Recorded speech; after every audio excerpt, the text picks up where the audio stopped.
Hey everyone, this is the Genesis system. I'm going to show you guys how to use it and do a brief walkthrough for you. First, you open the system up.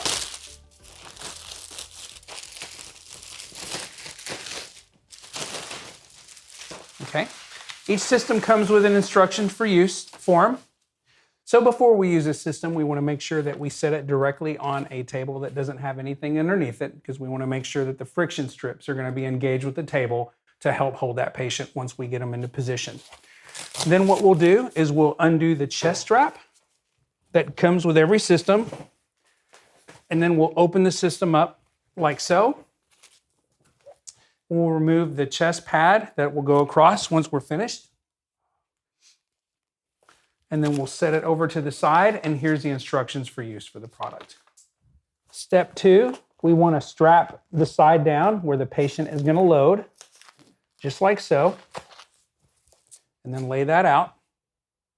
One of the improvements we made to the Genesis system, which makes it the Infinity system, is now we have the option of taking off the lower wings and adjusting them depending on how long the patient's arm is.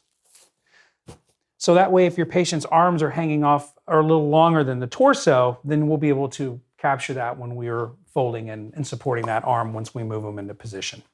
One of the most important things we need to remember when we're positioning people on this pad is that we do not have a draw sheet, because we have 100% pad to skin contact, because that's what holds your patients in place. The downside of that is we need to make sure that you get your patient in the right position as you're moving them over, and we'll demonstrate that just right now. But we want to make sure that their bottom is at the bottom of the pad, so that way when we move them to lithotomy, we'll be able to expose what we need to from the surgical perspective. Okay, come on over, sir. There you go. Perfect. Perfect. Let me see. I'm going to have you actually move up just a bit, please. Perfect. All right, we'll put your pillow under.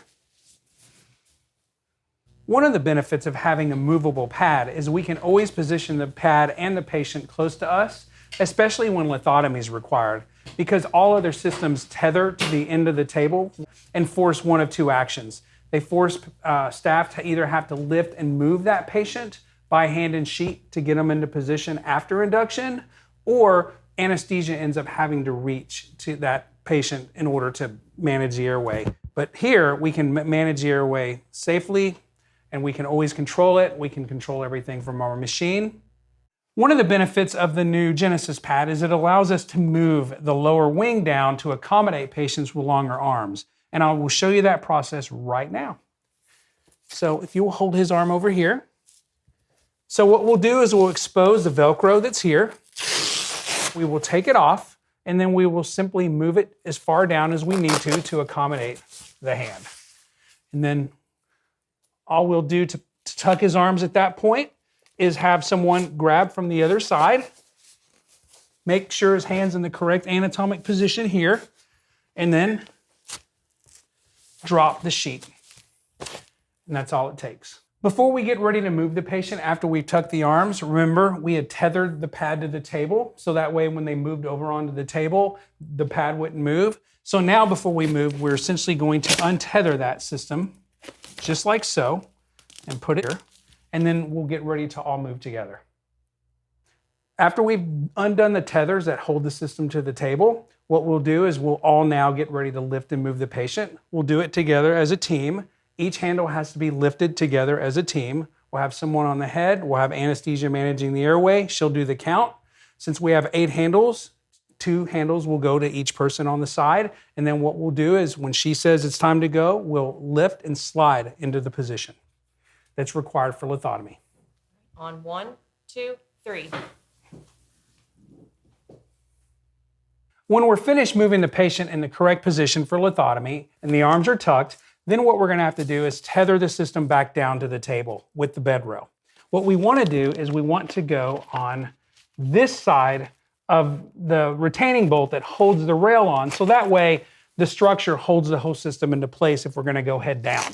Once this system is tethered, if you have a wide BMI patient, what you can do, you can put a bariatric extender for a little extra arm support, or you can get an arm board and put it on and then fold it to the side to support those arms on your larger patients. When we put our chest pad and our chest strap on, it will actually lift the arms in the correct anatomic position. Now that we're finished tucking the arms and moving the patient down and securing the system back to the bed rail, now what we want to do is put the chest pad and the chest strap on. Let's go ahead and do that. When we're putting on the chest pad and the chest strap back through the rail and onto itself, lift the arms in the correct position so that lifts them up in the correct anatomic position needed for stability.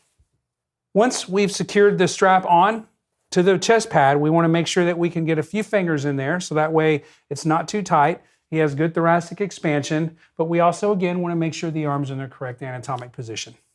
After we position the patient, we've strapped him down, we've strapped the system to the table. Before we get ready to go into Trendelenburg or get ready to start the procedure, if we have a high BMI patient or a patient who has large breast tissue that we're worried about this strap pressure, especially when we go into Trendelenburg, we can augment some of that by providing a little extra stability with our Azul system. Our Azul system sits right on top here. It could actually move with the patient if you want to have it on before the whole process starts. You can do that. So what we'll do is we'll put the Azul on top of our headboard here, put it under his shoulders, put his head in there. We want to make sure that we have a little space here because all patients are going to move when we go to Trendelenburg because of skin and adipose elasticity. So all patients will move until they stop. And this is a natural movement and occurrence that happens with everyone. Once this system is in place, then what we'll do is we'll strap it down to the bed rail structure and hold the system down here. And then that's it. One of the benefits of the Azul is you can reuse it. You just clean it between patients. Our friction strips that hold the system in place are not Velcro. They actually have silver nitrate in them and they're high friction. So it all pairs together with each system so it will hold that patient in Trendelenburg.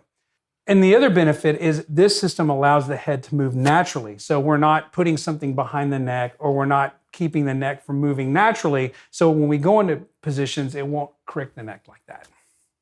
When you combine the synergy of the friction pad underneath that he's on and this system that allows the head and neck to move naturally, we've got a higher degree of reliability as it relates to stability when we go into Trendelenburg. As you will see as we go to Trendelenburg, the combined synergy of our pad plus the natural movement is going to hold him in place with a higher degree of reliability. You're going to see that his shoulders get nowhere near this area that would increase the risk for brachial plexus injury. Now we're going to demonstrate our system over lifting and moving patients by hand and sheet and then rolling them back and forth to tuck the arms. Here we go. Roll that around the arms. Make sure that hands and arms are in the correct anatomic position. Perfect. All right.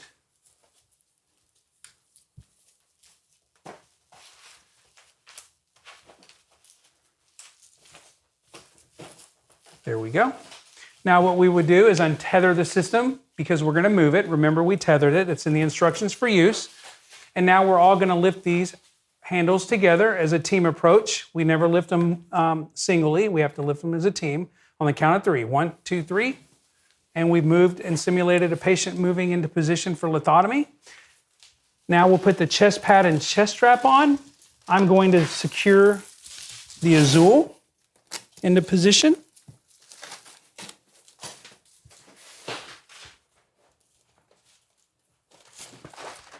There we go. And we want to make sure that we can at least get 2 fingers in there. Pull a little tight. So that way we have good thoracic expansion and no pressure. And that's it.